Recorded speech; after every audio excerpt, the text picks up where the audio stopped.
ادب فیسٹیول میں آرگنائزر ہیں اس کی، اور یہاں پہ سارا جو کچھ بھی آپ دیکھیں گے ادب فیسٹیول کے اندر، اس میں ان کا سب سے زیادہ کنٹریبیوشن ہے، ماسٹر آف روسٹر بھی ہیں. Thank you very much madam, آپ نے ہمیں ٹائم دیا.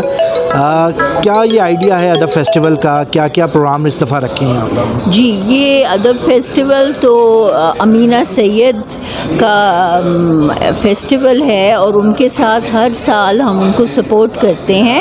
اور اس دفعہ ہم نے پاکستان کے اندر جو سارے رائٹرز، آتھرز ہیں، جو بکس لانچ ہوئی ہیں، ان کو ان کی ہم نے ڈسکشنز رکھی ہیں، ڈائلاگ رکھے ہیں، اور ہر طرح کے لوگ، بچے، بوڑھے، from all walks of life آ رہے ہیں. اور اس سے ادب فیسٹیول سے ہوتا یہ ہے کہ کتابوں کا پیار اور ایک ایکسپوجر ملتا ہے ہمارے رائٹرز کو، ہمارے پوئٹس کو.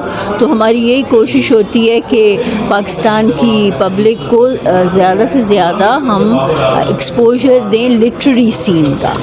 یوتھ کتنا اس میں انوالو ہوتی ہے؟ کیونکہ عام طور پہ لوگوں کو شکایت ہوتی ہے کہ یوتھ جو ہے وہ لٹریچر سے، ادب سے دور ہے.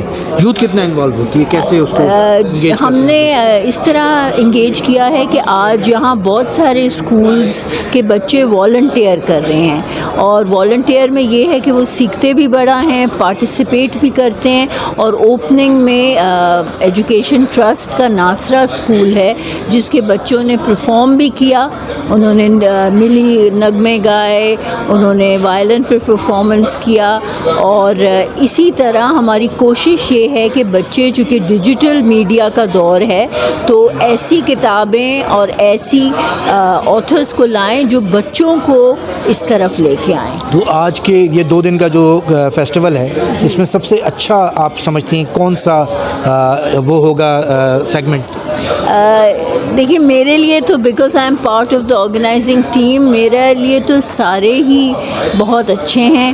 ہماری ڈسکشن پولیٹکس پہ ہے، ابھی کرکٹ پہ ہو رہی ہے، ابھی وہ نیوکلیئرز پہ ہو رہی ہے، پھر ہماری ڈسکشن فوٹوگرافی پہ ہے، پرفارمنگ آرٹس پہ ہے، سلطانہ صدیقی کے ساتھ ٹیلی ویژن اور میڈیا پہ ہے.